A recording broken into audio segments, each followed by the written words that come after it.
দশকের পর দশক ধরে মধ্যপ্রাচ্যের দেশগুলোর প্রতি যুক্তরাষ্ট্রের এক অলিখিত বার্তা ছিল, আমি থাকতে তোমাদের কোনো ভয় নাই।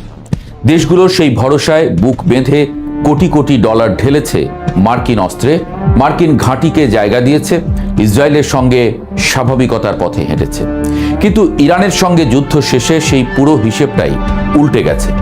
মার্কিন ঘাঁটিগুলো নিরাপত্তার প্রতীকের পরিবর্তে পরিণত হয়েছে হামলার লক্ষ্যবস্তুতে। সৌদি তেলক্ষেত্র পুড়ছে, নেতানিয়াহুর ক্যারিয়ার টলছে, আর চীন রাশিয়া বসে বসে দেখছে আমেরিকার শক্তির বেলুন কিভাবে চুপসে যাচ্ছে। মধ্যপ্রাচ্যের মানচিত্র আঁকা হচ্ছে পুরোটাই নতুনভাবে। মার্কিন সামরিক বিশেষজ্ঞরা এতদিন গর্ব করতেন উপসাগর জুড়ে ছড়িয়ে থাকা তাদের 19টি সামরিক ঘাঁটি নিয়ে। বাহরাইন, সৌদি আরব, কুয়েত, কাতার, আরব আমিরাত, ওমান, পুরো উপসাগরীয় অঞ্চল মিলিয়ে 50,000 পর্যন্ত মার্কিন সেনা মোতায়েন থাকে। কিন্তু ইরানের পাল্টা হামলায় এই ঘাঁটিগুলো এখন কার্যত ধ্বংসস্তূপে পরিণত হয়েছে। জর্জ ওয়াশিংটন বিশ্ববিদ্যালয়ের অধ্যাপক মার্ক লিঞ্চ বলছেন, মাত্র 1 মাসের মধ্যে ইরান এই সামরিক স্থাপনাগুলোকে অকেজো করে দিয়েছে। বাহরাইনের নৌঘাঁটির কথা আলাদাভাবে উল্লেখ করে তিনি বললেন, মার্কিন পঞ্চম নৌবহর আর কখনো বাহরাইনে ফেরত আসবে বলে মনে হয় না। এটা এখন অনেক বেশি ঝুঁকি। নিউ ইয়র্ক টাইমস আগেই জানিয়েছিল এই ঘাঁটিগুলো প্রায় বাসের অযোগ্য হয়ে পড়েছে, কিন্তু পেন্টাগন এখনো সেটা সরকারিভাবে স্বীকার করেনি। সবচেয়ে মর্মান্তিক সত্যটা হলো এই ঘাঁটিগুলো আসলে উপসাগরীয় দেশগুলোকে রক্ষা করতে পারেনি, উল্টো সেগুলো ইরানের আঘাতের চুম্বক হয়ে উঠেছে।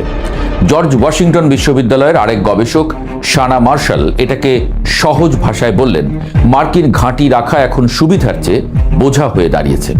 যে চুক্তিটা একসময় ছিল তেলের বিনিময়ে সুরক্ষা, সেই লেনদেনের শর্তটা ভেঙে পড়েছে।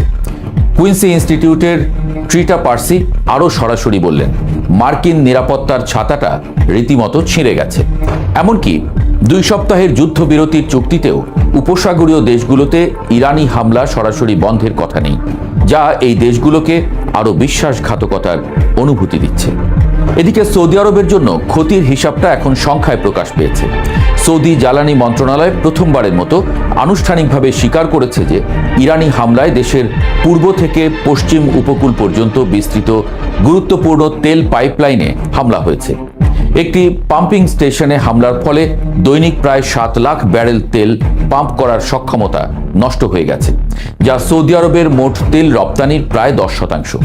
এর পাশাপাশি মানিফা এবং খুরাইস তেল ক্ষেত্রে হামলায় আরও 6 লাখ ব্যারেলের উৎপাদন সক্ষমতা কমে গেছে। জুবাইল, রাস তানুরা, ইয়ানবু এবং রিয়াদের পরিশোধনাগারগুলোতেও আঘাত এনেছে ইরান। হরমুজ প্রণালী বন্ধ হওয়ার পর এই পাইপলাইনটি ছিল সৌদি তেল রপ্তানির বিকল্প পথ, সেই পথটাও এখন আঘাতের মুখে। এই পুরো যুদ্ধে সবচেয়ে বড় লুজার হিসেবে যার নাম উঠে আসে, তিনি ইসরায়েলের প্রধানমন্ত্রী বেনিয়ামিন নেতানিয়াহু। মিডল ইস্ট আইয়ের বিশ্লেষণে বলা হচ্ছে, ইরান যদি যুক্তরাষ্ট্রের সঙ্গে চুক্তিতে পৌঁছায়, তাহলে নেতানিয়াহুর রাজনৈতিক ক্যারিয়ারের শেষটা লেখা হয়ে যাবে। কারণটা সহজ, এই যুদ্ধ নেতানিয়াহুই শুরু করিয়েছেন। নিউ ইয়র্ক টাইমসের প্রতিবেদন অনুযায়ী ফেব্রুয়ারিতে হোয়াইট হাউসের সিচুয়েশন রুমে 1 ঘন্টারও বেশি সময় ধরে ট্রাম্পকে বোঝানোর পর ইরান আক্রমণে রাজি করান তিনি। কি প্রতিশ্রুতি দিয়েছিলেন? বলেছিলেন কয়েক সপ্তাহেই ইরানের ব্যালিস্টিক ক্ষেপণাস্ত্র শেষ করা যাবে। বলেছিলেন হরমুজ প্রণালী বন্ধ করার ক্ষমতা ইরানের নেই। বলেছিলেন ইরানের ভেতর জনবিদ্রোহ শুরু হবে, সরকার পড়ে যাবে। তার একটিও সত্য হয়নি।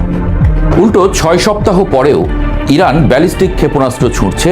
হরমুজ দিয়ে একটি জাহাজও ইরানের অনুমতি ও অর্থ ছাড়া যেতে পারছে না। আর ইরানের ভেতরে একটাও সরকার বিরোধী বিদ্রোহ হয়নি। উল্টো বোমার আঘাতে জনগণ আরও বেশি সরকারের পাশে এসে দাঁড়িয়েছে। এখন ইরান মধ্যপ্রাচ্যের সবচেয়ে শক্তিশালী আঞ্চলিক শক্তি হিসেবে মাথা তুলে দাঁড়াচ্ছে।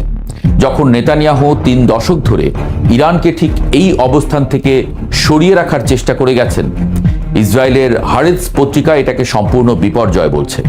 জনমত জরিপেও নেতানিয়াহুর জোট এখন মাত্র 50 আসনের কাছাকাছি, যেখানে সরকার গঠনে দরকার 61। এক ইসরায়েলি সাংবাদিক নেতানিয়াহুকে তুলনা করেছেন হারমান মেলভিলের উপন্যাসের আহাবের সঙ্গে, যিনি নিজেই তিমি শিকার করতে গিয়ে শেষ পর্যন্ত ধ্বংস হয়ে গিয়েছিলেন। আর এই পুরো পরিস্থিতিতে সবচেয়ে লাভবান হচ্ছে চীন। মিডল ইস্ট আইয়ের বিশ্লেষণে বলা হচ্ছে, বেইজিং কেবল দূর থেকে দেখছে না, সক্রিয়ভাবে পরিস্থিতি নিজের পক্ষে টানছে। জাতিসংঘে হরমুজ প্রণালী খুলে দেওয়ার দাবিতে আনা বাহরাইনের প্রস্তাবে চীন ও রাশিয়া ভেটো দিয়েছে। চীনের জাতিসংঘের রাষ্ট্রদূত ফুকং সরাসরি বললেন, প্রস্তাবটি একপেশে, এটি শুধু ইরানকে দোষারোপ করেছে এবং সমস্যার মূল কারণ স্পর্শ করেনি। এই যুদ্ধ থেকে চীনের বার্তাটা পরিষ্কার, আমেরিকার একক পরাশক্তির দিন ফুরিয়ে আসছে। মার্কিন সামরিক শক্তির দাম্ভিকতা এখন ফাঁকা আওয়াজে পরিণত হয়েছে। এই সত্যটা চীন মনে রাখবে এবং কাজে লাগাবে। প্রশ্নেও নেতানিয়াহু কোণঠাসা। একসময় তিনি ইসরায়েলিদের বোঝাতে সক্ষম হয়েছিলেন যে লেবাননের দলটি চূর্ণ হয়ে গেছে, কিন্তু ইরানের সর্বোচ্চ নেতা আলী খামেনি নিহত হবার পর প্রক্সি বাহিনীটি প্রতিদিন 200টি করে ক্ষেপণাস্ত্র ইসরায়েলের উত্তরাঞ্চলে ছুড়ছে, পুরো অঞ্চল স্থবির করে দিয়েছে। ইসরায়েলি সেনাবাহিনী নিজেই গোষ্ঠীটির শক্তিকে হাস্যকরভাবে কম আন্দাজ করেছিল। এখন ইরানের যুদ্ধবিরতির দাবিতে লেবাননও আছে, কিন্তু নেতানিয়াহু রাজি নন, কারণ থামলেই তার পতন অনিবার্য। তাই যুদ্ধবিরতির মাঝেও ইসরায়েল লেবাননে বোমা ফেলছে, মাত্র 10 মিনিটে 100টি লক্ষ্যে হামলা চালিয়েছে। মধ্যপ্রাচ্যের ভূরাজনীতির এই টালমাটাল সময়ে দুটো প্রশ্নই এখন সবচেয়ে জরুরি। প্রথমত, হরমুজ প্রণালীর নিয়ন্ত্রণ নিয়ে চুক্তি কি টিকবে?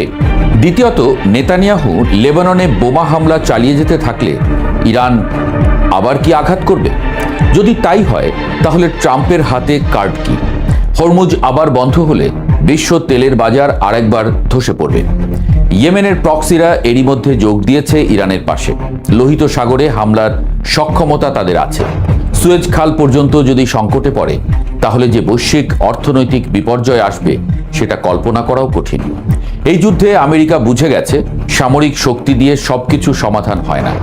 ইরান বুঝিয়ে দিয়েছে, চাপের মুখে মাথা নত করা তাদের স্বভাব নয়। আর বিশ্ব বুঝে গেছে, মধ্যপ্রাচ্য এখন আর আমেরিকার একক খেলার মাঠ নয়।